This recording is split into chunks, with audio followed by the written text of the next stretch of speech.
Within a vast, mysterious universe whose origins and future are incomprehensible to human minds, there spins a tiny planet, home to a contentious human family, curious, concerned about survival, seeking answers to unanswerable questions. From the earliest times, authority figures claiming pipelines to all-powerful supernatural gods have provided answers, satisfactory to some, if not to others. And they created religions that have exerted and continue to exert tremendous influence on societies and individuals, non-believers as well as believers. And so, Food for Thought Productions is pleased to present Dr. Gerald Larue, Professor Emeritus from the Religion and Archaeology Departments at the University of Southern California. The thinker Dr. Larue chose to occupy a prominent place among his serious books is a clue to a mischievous sense of humor. This extensive in-house research library is supplemented by the magic of electronic engineering, earthly source of windows to the world that convince even the most hard-nosed rationalists that magic is possible. Best of all, such magic can be replicated. While Dr. Larue finishes up a task at hand, our producer, Lee Baker, admires the impressive display of diplomas, certificates of appreciation, and plaques citing honors that testify to a long distinguished career. Soon, Dr. Larue will join her for the promised interview about his latest book, Freethought Across the Centuries, which is all about OABITAR, the acronym for Objectivity, Accuracy, and Balance in teaching about religions. We're delighted to have this opportunity. It's my privilege. And I loved the book. Thank you. And so, of course, you know, whenever I'm reading, I have questions, and to be able to go back to the originator, the origin. I understand. Right. By the way, I was tremendously impressed with your study. You've got quite a library there, and I asked you earlier if I could bring my sleeping bag and spend a few months there. Well, we have more books up in the attic, and there's a place you could sleep up there. Oh, my goodness. So you have no trouble doing research? No, I have a good basic research library, but of course with the new materials that keep coming out, I use the university's computer system and a lot of student help to get latest articles and that kind of thing. Oh, that's wonderful. And of course, you're still associated with the University of Southern California. I came out of the School of Religion, retired there, and moved into the School of Gerontology, where I'm teaching courses on the social and psychological aspects of death and dying, and I teach with a medical doctor in geriatric ethics, and I'm having a wonderful time. Oh, that's marvelous. Then you've had a background in religion. Yes. You are, you are ordained in one of them. I was ordained in the United Church of Canada, which is a church made up of three major denominations, the Methodist, the Presbyterian, and the Congregational, and about, maybe half a dozen smaller denominations that found it was rather ridiculous to build churches across the street from each other when they were saying almost the same thing. And I came into that partially out of a concern for human well-being. The concept of the gospel of love was very, very important to me. Mm-hmm. The unfortunate thing that happened was that when I got into the church proper, the politics and the demand for, how will I put it, not thinking critically about some of the materials, at least when you present it to the general public, mm-hmm. to the congregation, became important. When people go to a library, they have no idea of all that goes into a book. Right. And then comes the problem of getting it out to the world. Mm-hmm. And finding a publisher who's willing to produce it in volume. That's true. Now, I know many authors who can't get past that hurdle. That's always a big problem, and you must realize that publishers get hundreds and hundreds of manuscripts from all over the place. every week, every month, and they have readers who go through them and say this one's worth looking into and this one isn't, and so on. What happened here was the combination of scholarship and business. You were the scholar, and Jack Masson was the business brain. Jack Masson took on the business of finding where this would be published and where it would be best distributed. And he ended up with the Humanist Press, which has an interest in this kind of thinking. And then, from then on, it was handled by him, all the details of publication. He helped set the format for the book on his own computer and all this sort of thing. So this is a good partnership between what is too often separate worlds. It was a tremendous partnership, and so again, the warm relationship goes on. We fax back and forth, and we phone back and forth, and so on. So that was a major hurdle. Now that you have the books, right? What are the future plans and hopes and aspirations? It's very interesting, the kinds of reactions. So far, we've not had a bad review. That's number one. Number two is that one of the gentlemen who is involved in the teaching of world religions on a university level has recommended this to his colleagues, the whole gamut of world religion teachers in America, as a book that they ought to have on their shelf. The third thing is that every once in a while I'm running across students who have dug into this kind of thing, or who are asking questions that can enable me to direct them to my own writing, and that's very helpful too.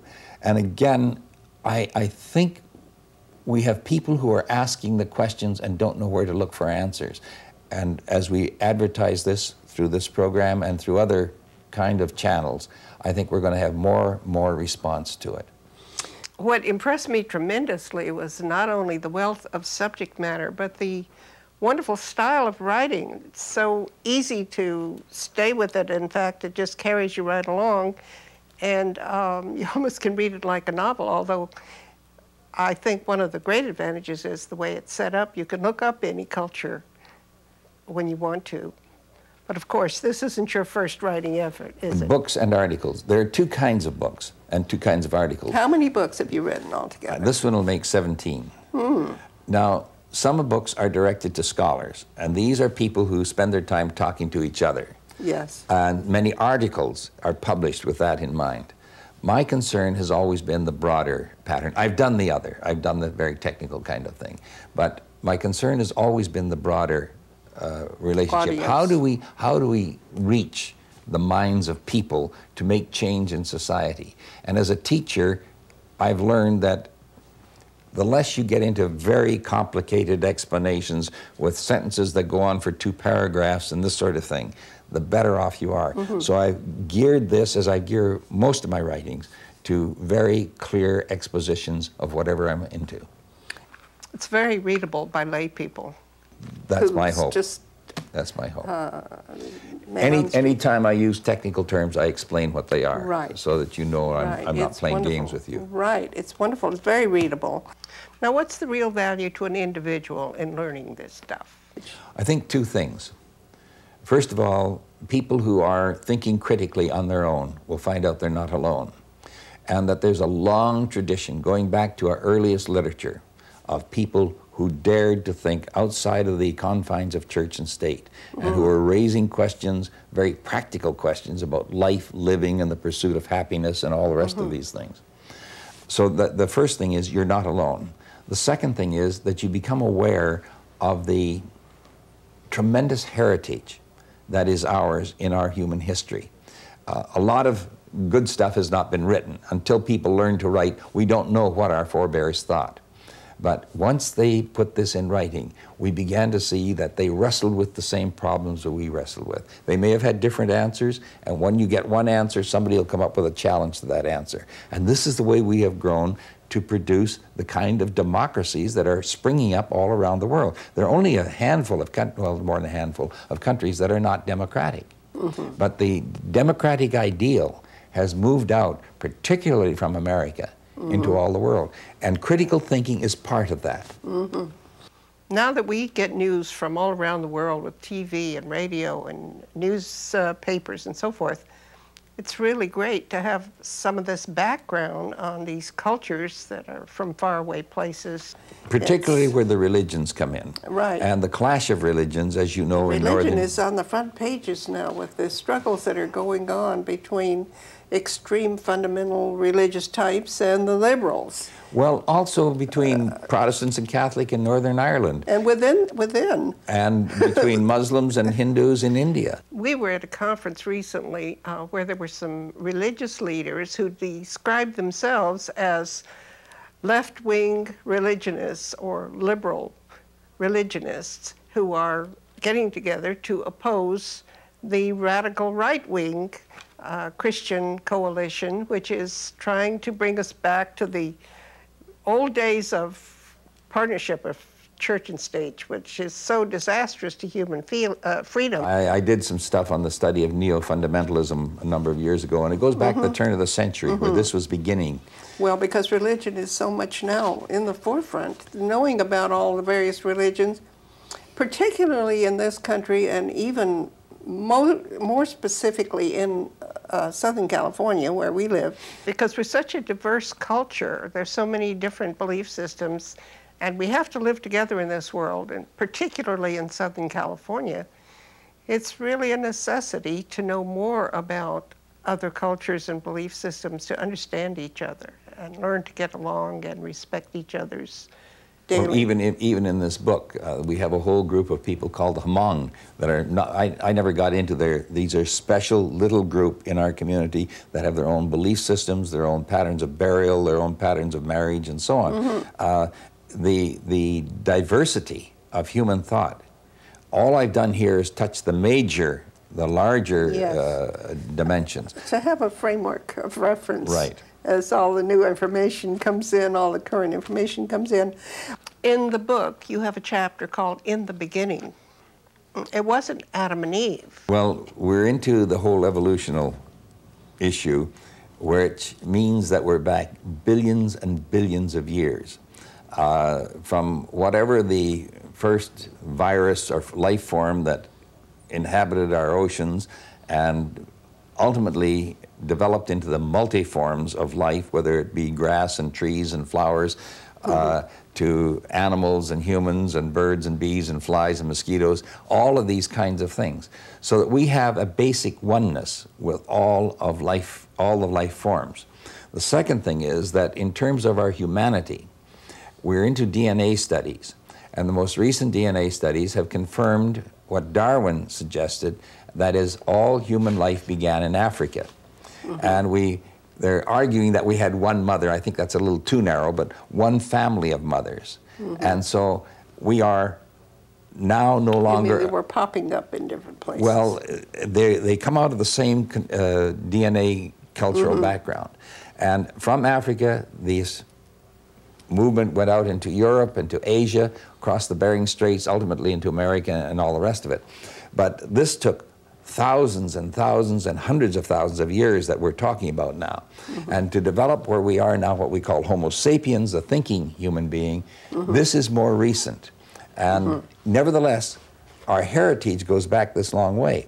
And because we are all one, from one family, my liver can be planted to somebody of Japanese, Chinese, Black American, or whatever. And vice versa. And vice versa. So that we are one people. We're no longer a global village, we're a global family. And that's a new concept.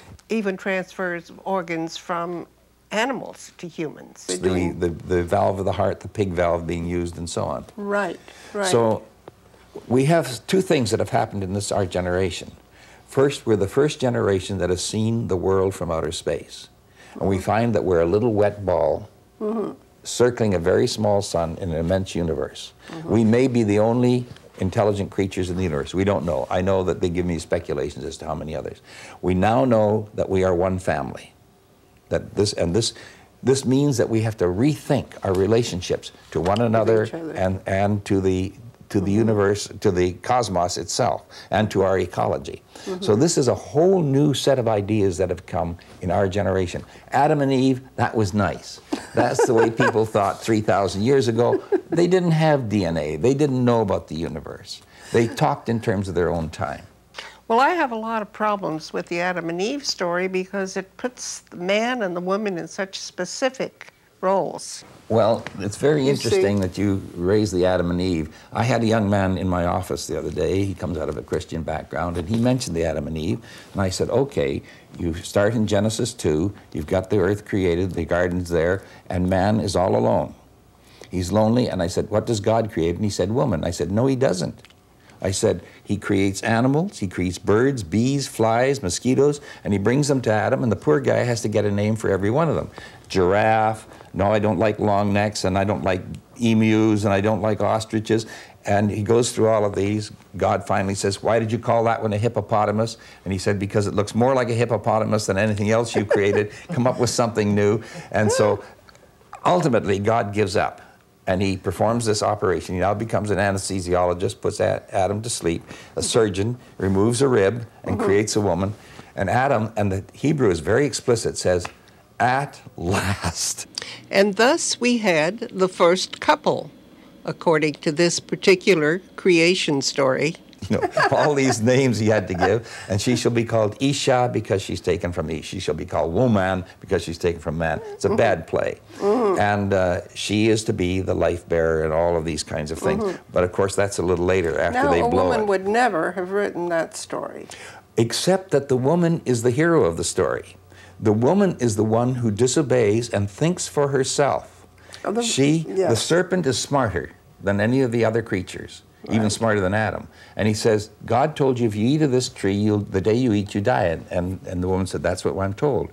And he said, it's not true. God's not telling you the truth. God's lying.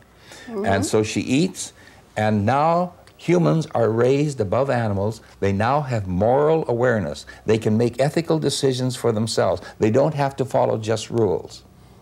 And the fact that God had lied and that this was a dangerous concept in his mind, he said, now lest these two idiots we've got down there reach out and eat of the tree of immortality and live forever, he kicked them out of the garden, and that meant the limited life. And the only thing that separates God and man in that story is immortality. We now have the wisdom to make our own ethical decisions, and the hero is the woman.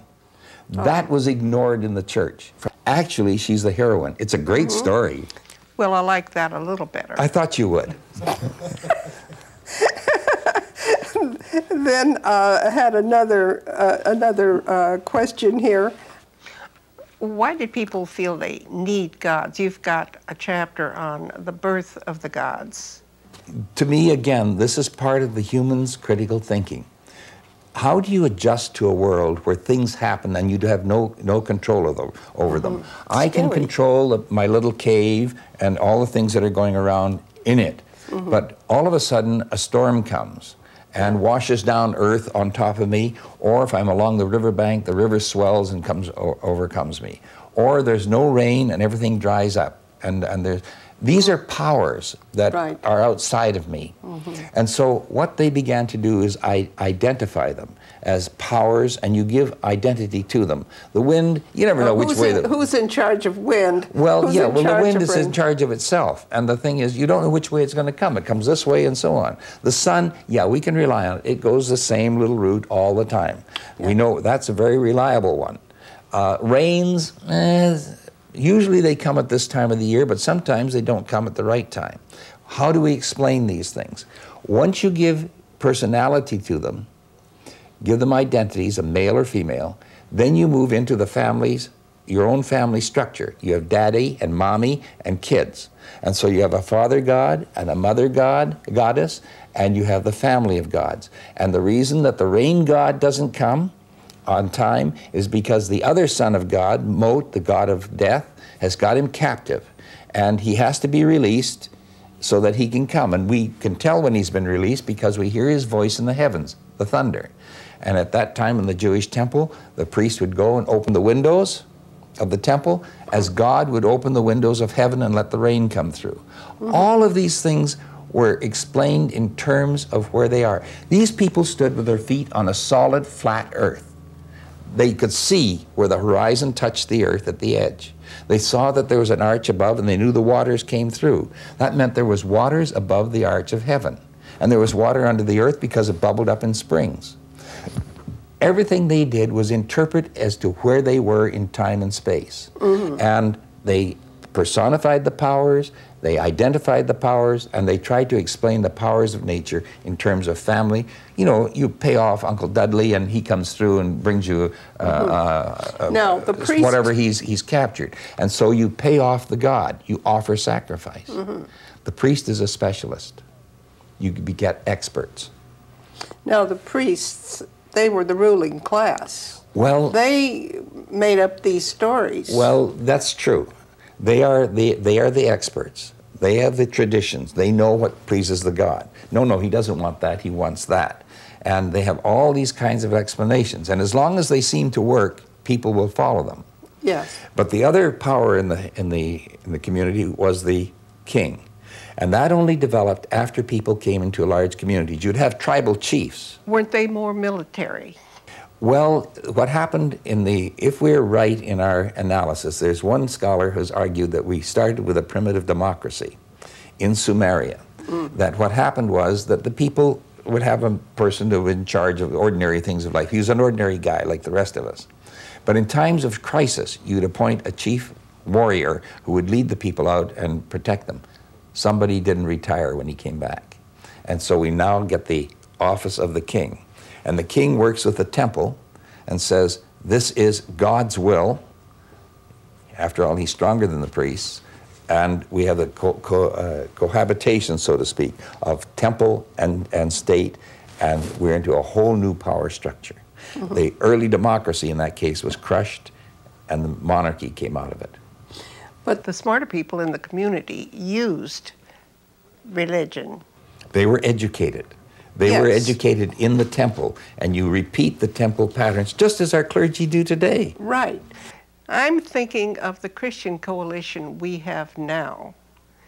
The leaders of that movement, Ralph Reed and Pat Robertson, were very political animals and didn't take up religion until they saw what a good political tool religion is. And it seems to me that that's what the early religionists did. That's one way of looking at it. I look at it in a different way in terms of power structure. You have the concern about appeasing the gods and knowing what the gods want, and you have a person over here who's a military tyrant or leader in charge of the state. And if you can get the people who say, this is God's will, to say, this is the man that's chosen. And if you read back into the early materials, all of these people have been chosen by God. Hammurabi didn't come to the throne because of who he was.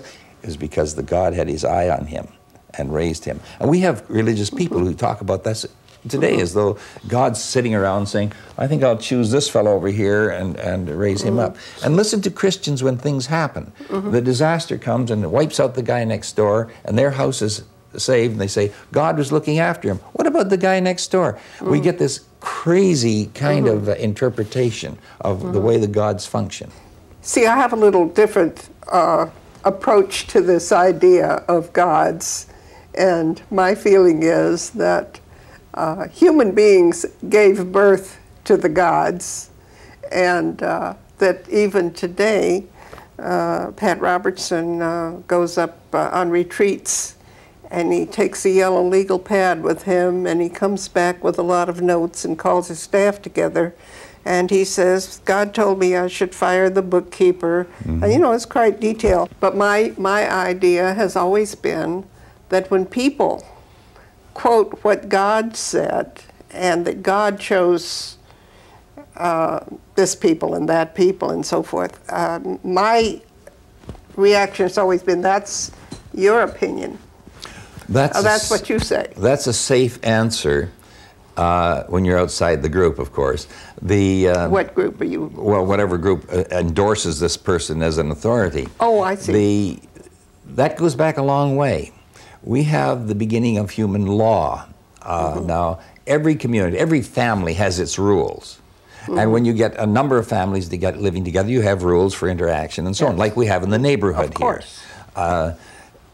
When you get into a nation, you have rules given by the ruling authority. Where does he get the rules?